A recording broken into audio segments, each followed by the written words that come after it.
Life with me, James Makamba. My guest today is known as one of South Africa's leading children's rights activists and a fierce champion for quality education for all, which has led her to occupy positions of global influence. It is my pleasure to introduce the Chief Executive Officer, popularly known as CEO, of Save the Children South Africa, Ms. Gugulethu, Gugu Ndebele. Welcome, Gugu. Thank you very much, James. Thank you for having me. Tell me, what came first, your passion for children's rights, or your passion for education? What led you to work with the Department of Basic Education? You know, I have to say, James, that what came first is education for me. Because I was raised by parents who are very passionate about education. You come from a very humble background, but what they knew even then was that without education, I'm just going to perpetuate the cycle of poverty. So they inspired and encouraged both me and my brother to study as much as we can. Were they educators? They were educated. My mom was a nurse, and my dad was a community worker. So they all went to school. Where? In which part of South Africa? They went to school in KwaZulu-Natal, but with the migrant labor system, we were moved to Soweto. So after that, I decided that's what I want to follow. But strangely enough, my first foray in education was in adult education. So that's what I did. I did adult education for a long time, which is how I joined the Department of Basic Education. Fantastic. And what would you say, what drove your transition from the education sector to the development sector, where you now serve as CEO of Save the Children South Africa? I was very lucky because I joined the department during the time of the transition. So it gave us an opportunity to transform. What would that have been 93 or 94? 94. Yes, 96 after the elections. After the elections, yes. So it gave us an opportunity to be part of the transition and to translate all those things that we struggled for, quality education for all and all of those things, and to put policies in place. But I also realized over time that you get numb when you're in government. You do policies, you get distant from the people, from where the people are. And I thought it would be a great opportunity for me to test all of those things that I thought were great when I was in government directly with children. So I moved. I like the way you put it, that you get numb. I guess this is where the essence of elections, that democratic nations hold the elections every so often. Absolutely. For some it's 4 years, for some it's 5, for some it's 7 years.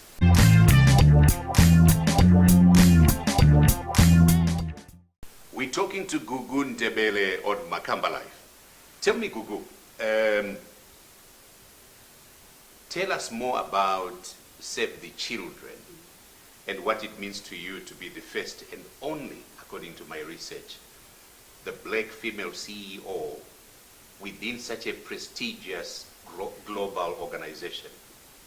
No, Save the Children is one of the oldest child rights organizations. In fact, we'll be turning 100 in 2019. And what have you planned for that? We have an amazing centenary program, because what we wanted to do as Save the Children is not to just celebrate the past, but to use the centenary to continue doing great things for children. We were founded by a lady called Jack. She... From which country? From Germany, from Sweden. It was during the First World War, and she just saw the plight of children when the giants were fighting, that children were being neglected. And incidentally, what we always find funny is that she didn't even like children. She thought they were little brats. She didn't have children of her own? Absolutely. Okay. But when she saw the plight, it didn't matter to her what her personal circumstances are. She challenged the leaders at the time to not forget the children, to save children.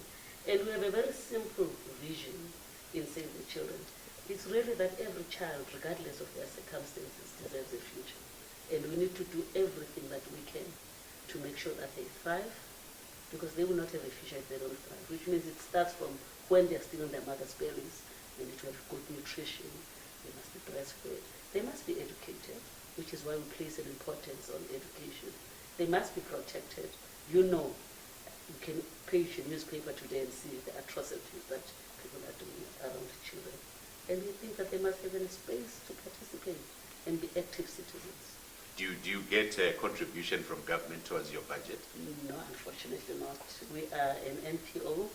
We are grateful to the public because we really fundraise through individuals and corporates, and we do a lot of partnerships because we believe, James, that you can't do what we do the way we do it alone. And so one of the things that we're known for is partnerships with organizations that have children at their center.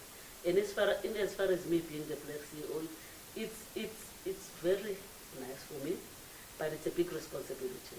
Yes. Because I think as a member, the only member in the continent, we have a responsibility to do right by the children in the continent. I think the solution of the continent lies with us. And so, if anything, that position should drive me to do better than my counterpart. So in a country like South Africa, how many chapters would you have? Or you just have the one chapter in Gauteng? No, we're in 5 provinces. We're in KwaZulu-Natal, the Free State, Limpopo, Mpumalanga, and here. And how many countries would you be represented in Africa? In Africa, we are in about 60 or 70, but globally we're in 120 countries. That's amazing.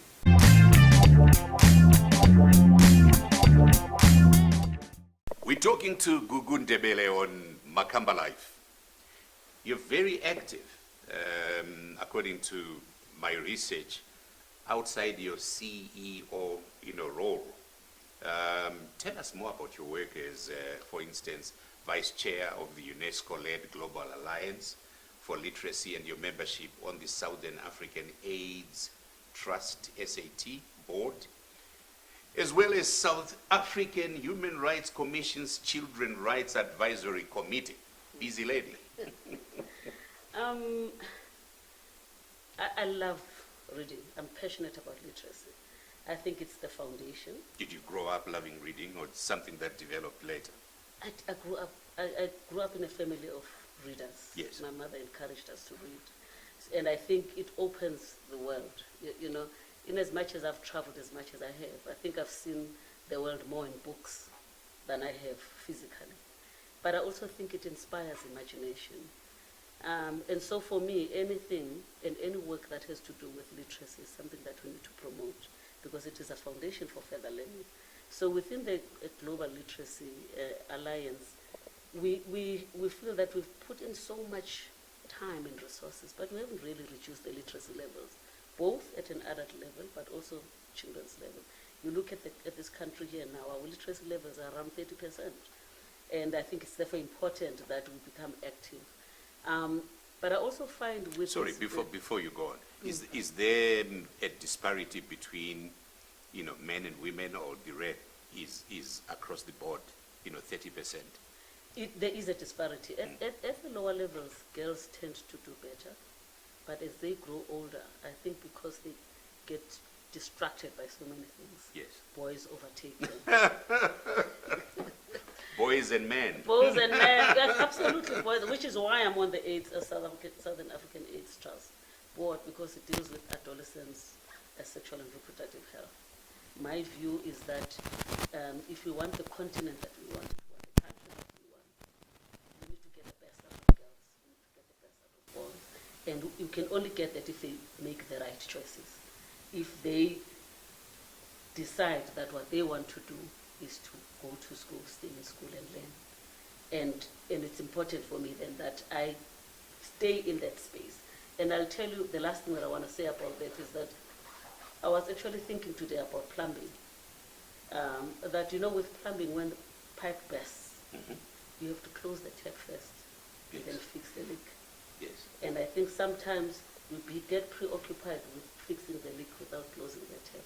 So from Save the Children's side, we want to close the tap. That means we deal with the issue at its infancy with children. And then you can deal with all of those things that teenagers have. So but what initiatives would you have for dealing with that in its infancy? Just give an example. Well, we promote reading a bit. Our program is education, so at foundation phase up until grade 6. So we work a lot with the Department of Education, but also we work a lot with communities, because we also want to bring schools closer to communities. A family that reads together works well together. Is there evidence of the number of parents who spend time with their children, or it's left to the OPE, to the maid, to the teachers? Let me tell to you, the school? It's mostly left to the school. My attitude always is that we have to do it. The things that are worth doing are not easy to do. Parents are busy. They're doing a lot of things. But at some points, parents stop. 10 minutes, 15 minutes of your time reading with your child. It promotes bonding. It breaks barriers. But it also encourages the child to see that it's not something that I do as a child. It's something that we do. Even if you read a newspaper, James, read something with your child and at home. But also, even as an adult, it opens your mind. Then you can engage about all of these things that are happening. Read something with your child and at home. We'll be back.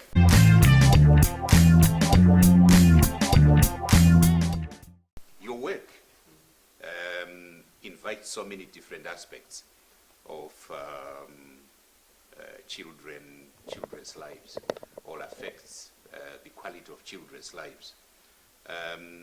In your vision, right, or in your mind, or as a professional, what vision do you have for the African child?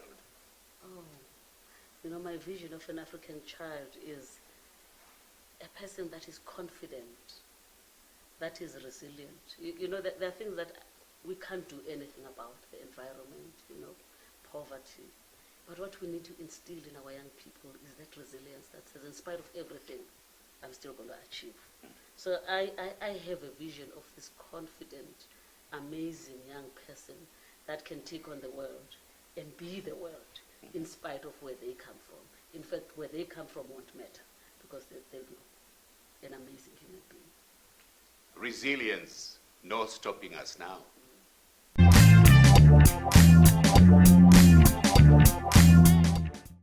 Gugu, what brings you joy?